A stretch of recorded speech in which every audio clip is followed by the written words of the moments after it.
రాజకీయాలన్నీ చూస్తూ వస్తుంటే మరి రేపు 24వ తారీఖున జగన్మోహన్ రెడ్డి గారు ఢిల్లీలో ధర్నా చేయబోతున్నారు. దాని గురించి మీరేం చెప్తారు? ఢిల్లీలో ధర్నా ప్రజాస్వామ్యం కోసం చెయ్యొచ్చు, కానీ ఇది ప్రజాస్వామ్యం కాదు కదా. ఇప్పుడు మన వాళ్ళ బాబాయ్ కోసం ఎందుకు చేయలేదు? ఒక్కసారి అని చేసిండ వాళ్ళ బాబాయ్ కోసం. సొంత బాబాయిని గొడ్డలు పెట్టి నరికిండు. ఎందుకు చేస్తుండీనా? వినుకొండ ఇన్సిడెంట్స్ మీద చేస్తున్నాడు. వినుకొండ ఇన్సిడెంట్స్ ఏంది? ఒక ఇద్దరు రౌడీ షీటర్లు కొట్టుకొని మర్డర్ చేసుకున్నారు. రౌడీ షీటర్స్ నీ పార్టీ వాళ్ళు మర్డర్ చేసుకున్నంత మాత్రాన నువ్వు ఢిల్లీకి పోయి ప్రజాస్వామ్యం పరిరక్షణ కోసము ధర్నా చేస్తున్నావు అంటే చూసేవాళ్ళు నవ్వుతారు. అంటే రాష్ట్రాన్ని రావణ కాష్టం చేసేసారు ఈ కూటమి ప్రభుత్వం అనేసి మాట్లాడుతున్నారు. రావణ కాష్టం 36 మంది హత్యలు జరిగినాయి అని అంటుంది. హోమ్ మినిస్టర్ అడుగుతుంది 36 మంది లిస్ట్ ఇవ్వమని. ఇవ్వచ్చు కదా.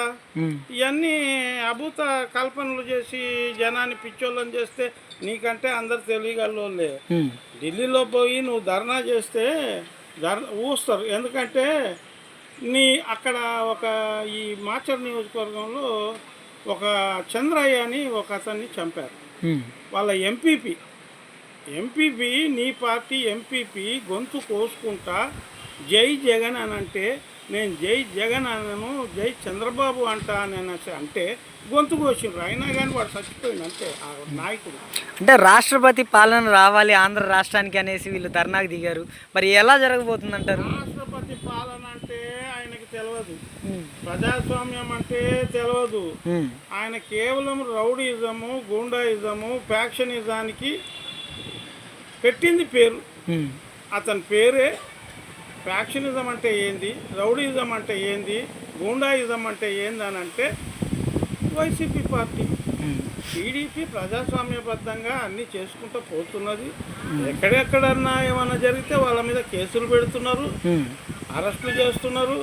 ప్రతి ఒక్క ఎమ్మెల్యే నోట ఏమి గొడవలు ఉండకూడదు, అందరు సమన్వయం ఉండండి అని చెప్తున్నారు. గొడవలు లేకుండా చేస్తున్నారు. ఊరు తిరిగి అంతా కూడా. అంతేగాని నేను ఢిల్లీకి పోతా, గల్లీకి పోతా, గల్లీలోనే లేదు నీకు అక్కడ.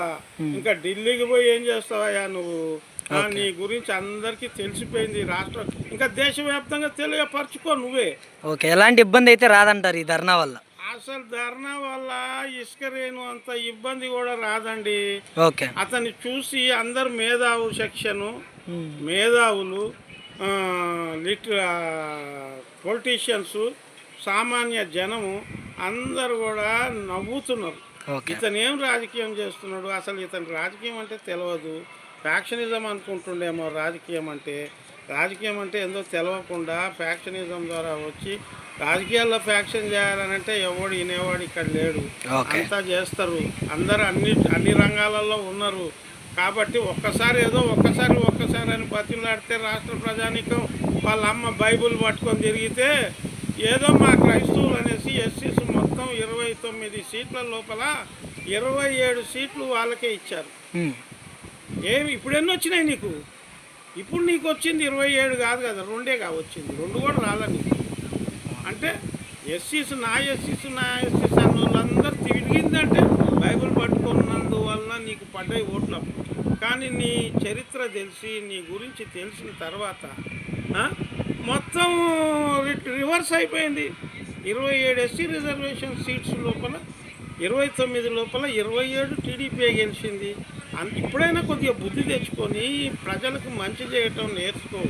ఫ్యాక్షనిజం పెట్టొద్దు, రౌడీయిజం చెయ్యొద్దని నీ కార్యకర్తలకు చెప్పుకో. అంతేగాని గెలిచిన 3వ రోజు అసెంబ్లీకి పోయి చంద్రబాబు ఇంటికి పంపించినావు నువ్వు ఎమ్మెల్యేలని ఏది దాడి చేయటానికి. అదేంది అప్పుడేమన్నా అది ఫ్యాక్షనిజం కాదా?